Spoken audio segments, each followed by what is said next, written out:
Alright, welcome back to Autodesk Maya. We are in the game project tutorial of part 8. This is the last of the series. We're basically going to go over render settings and how to set up some renders to show off your models. So in this tutorial, we're going to go over that. First thing I want to point out is right now I have kind of laid out all my models in different areas. So they are kind of on the ground plane. If I turn on this ground layer here, you can kind of see it, that they're all kind of sticking. That's very important. You don't want objects kind of floating if you're going to have a ground layer underneath it. The other thing, I have a light turned on here. And the light is actually a sky dome light. And I basically didn't change in the settings, but if you did need to add a skylight, it's under the Arnold tab here in the shelf. And it's this one here. It has like the little sun on here. That's the one I chose. And if I go to my attribute editor, if the light isn't high enough, what you can do is you can adjust this exposure and increase that value up, and you can do some tests. But I found this one works pretty good. So I'll show you a render just with this test on its own. The first thing I want to do is I want to turn on shading, wireframe on shade. I just like to see the actual wireframes. The other thing I want to point out is everything has smooth shading applied except for, I believe, this object. Yeah. So this is the only one I didn't add bevels to. So, and I think it was this one too. Yeah, so I didn't add bevels to those two objects, and the reason why is because I want to show off the wireframes, and I'm going to show you here in a sec what it's going to look like momentarily. First thing we're going to do is just open up the Hypershade to add a material to this object here, and I'll show you how to do that. If you go to the Windows menu and go down to rendering editors, and in here is the Hypershade. And the Hypershade opens up. Now I have everything set up for Lambert Material here. So in order to create the Lambert, you just have to go to Maya Surface, and in here is the Lambert Material. So you just click on this, and I just add another one basically. So one's called Lambert 1, one's called Lambert 2. So the way I applied everything is I just dragged over all this stuff, and then just right click in here and go down to assign existing material, and I can choose Lambert 2 for example. The next thing I want to do is have a renderable area, or see what my renderable area is. So I'm going to turn on the resolution gate here, and then I'm going to turn on the gate mask. This gate mask you can adjust. It's based on your camera. So right now I'm working with just a perspective camera. If I click on that and go in the attribute editor, I can open up the display options here. And here under the gate color, I can kind of darken it or lighten it to kind of adjust the opacity and make it a little bit stronger. I like a little stronger here to see. Now I am using the default resolution, so we'll just do a quick render here and see what it looks like. I'm going to pause while this goes on. So as you can see, the render didn't take that long. It only took 7 seconds here. It did it pretty quick. So what I'm going to do is adjust some of the render settings, and then we'll play around with materials. So we're going to click on the fourth clap here, the little gear icon here.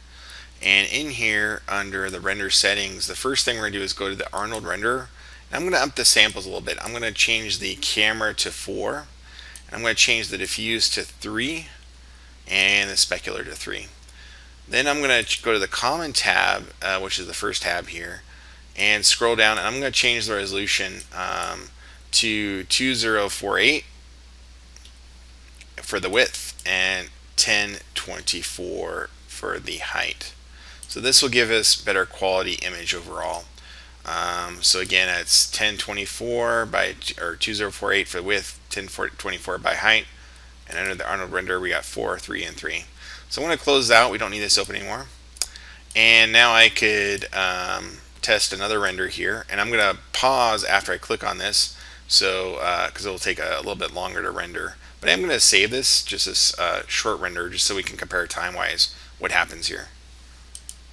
So you can see what a difference in terms of time. We went from 7 seconds to 1 minute and 25, but the resolution quality improved drastically, especially when you kind of zoom in here. You can see a lot more detail versus this one, which is super fuzzy.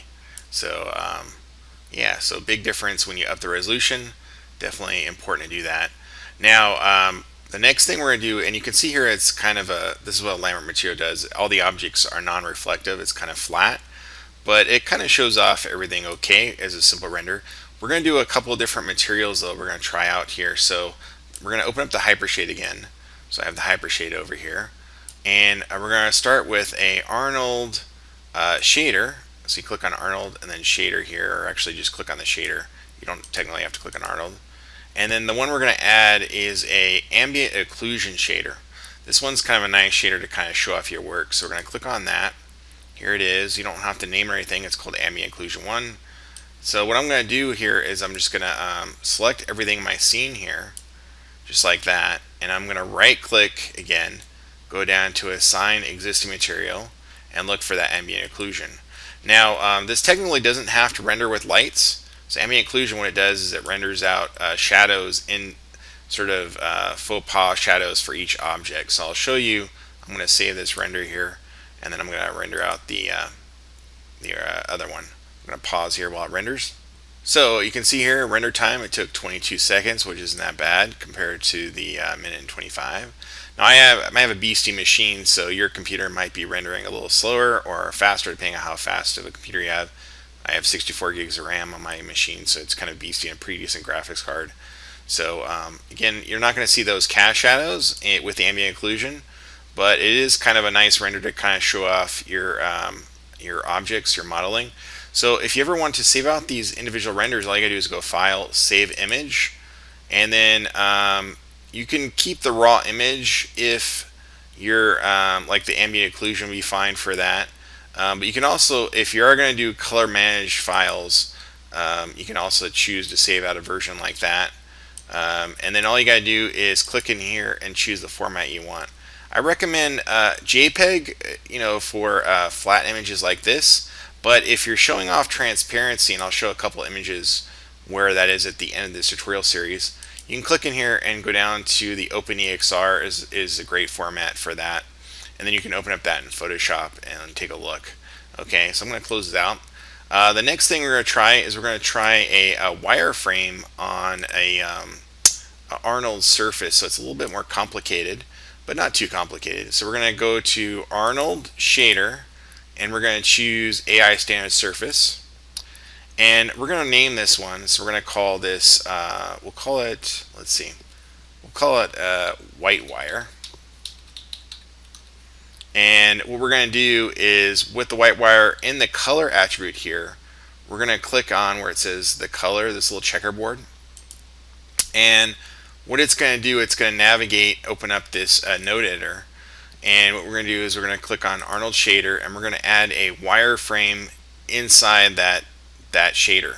So we're going to add that by clicking right here, AI Wireframe. And the AI Wireframe will pop up here.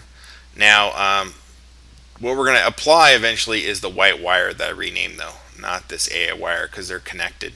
So I'm going to share what this is going on in just a sec here. First thing we're going to do is change the edge type. I don't want triangles. It'll show triangles. I want polygons, which are the four-sided polygons. And then the fill color by default is set to white, and the line color is set to black. Because I call this white wire, I'm going to flip these. I want the wire to be white, and then we can have the fill color be kind of like a gray if we want. I'm going to change the line width to 2, and you could experiment with these different values. And then to set this up, all I got to do again is select everything here, and then right click, or actually I'll go up here, right click and go to Assign Existing Material, and the one I'm looking for is white wire.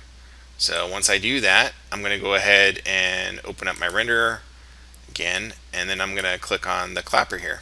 And again, I'm going to pause while it renders here. So here you can see it took a little bit longer to render. It's 3 minutes 32 seconds versus the minute and 25 there. But now you can see how nice the white lines are on the sort of gray background. You can see the actual wireframes.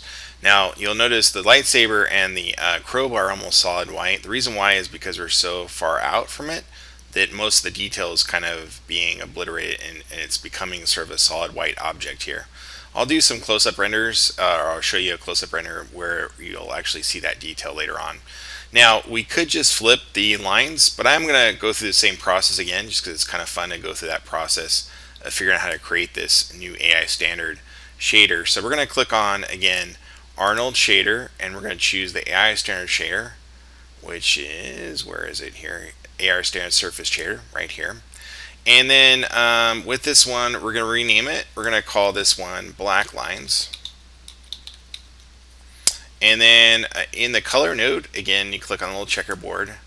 And then we're going to click on Arnold Shader. And this time we're going to click on a wireframe again. This time, however, we're going to leave the fill color.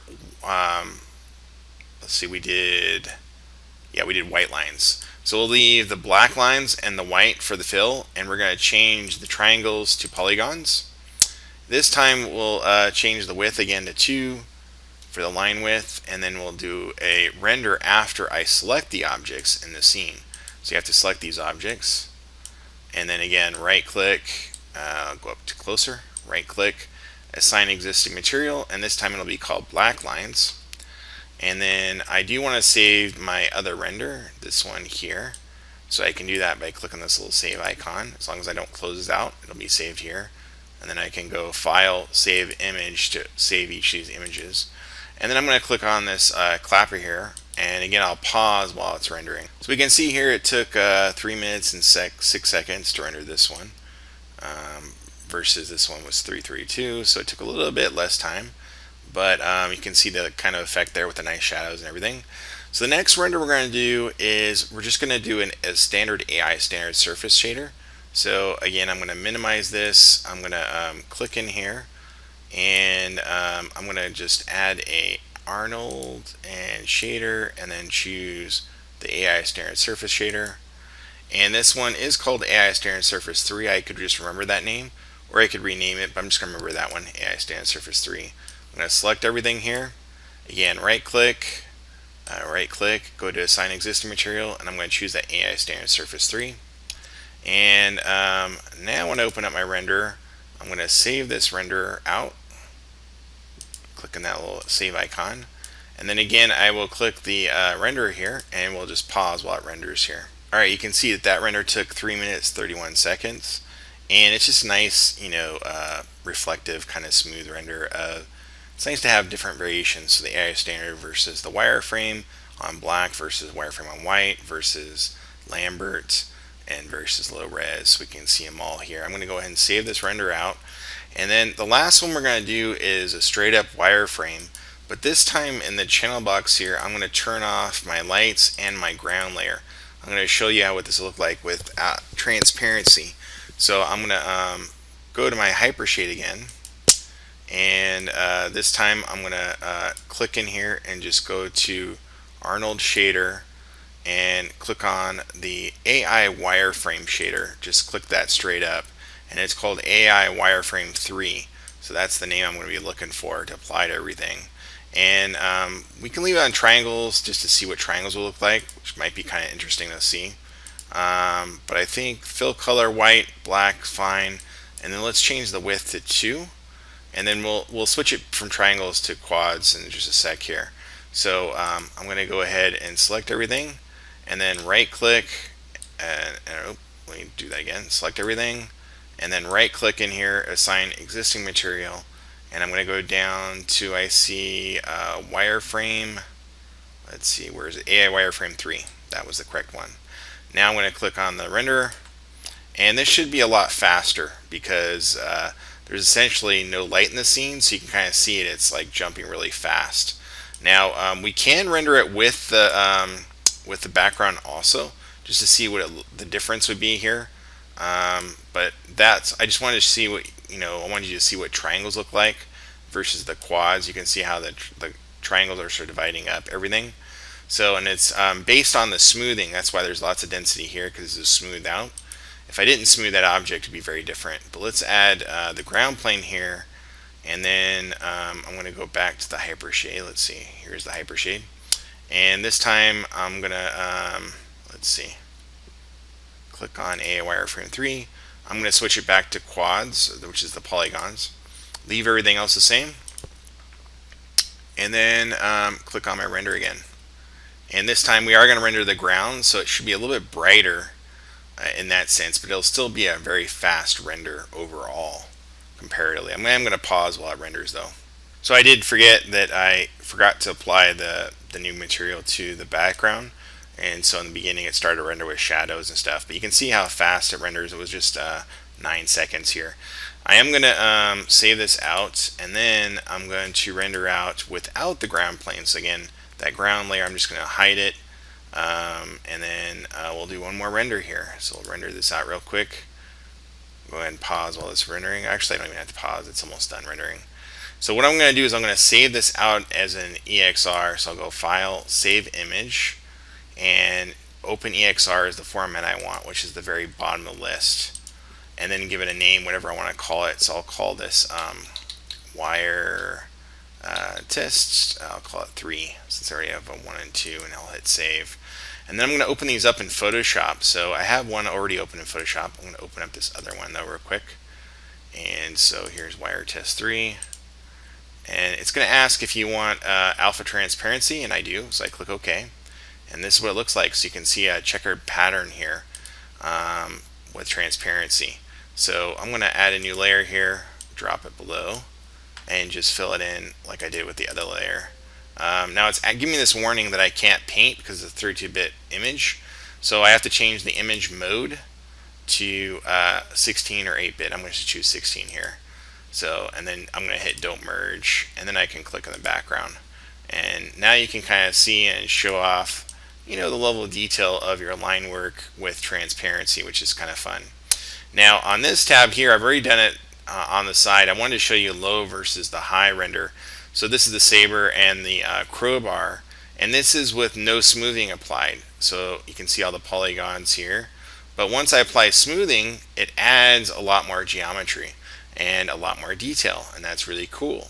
So again, you don't have to suffer. It's a smooth mesh preview. It's not a full, permanent render of the smoothing feature. So and look how cool that looks. So really nice features. So we've learned a lot today in Autodesk Maya in this final chapter.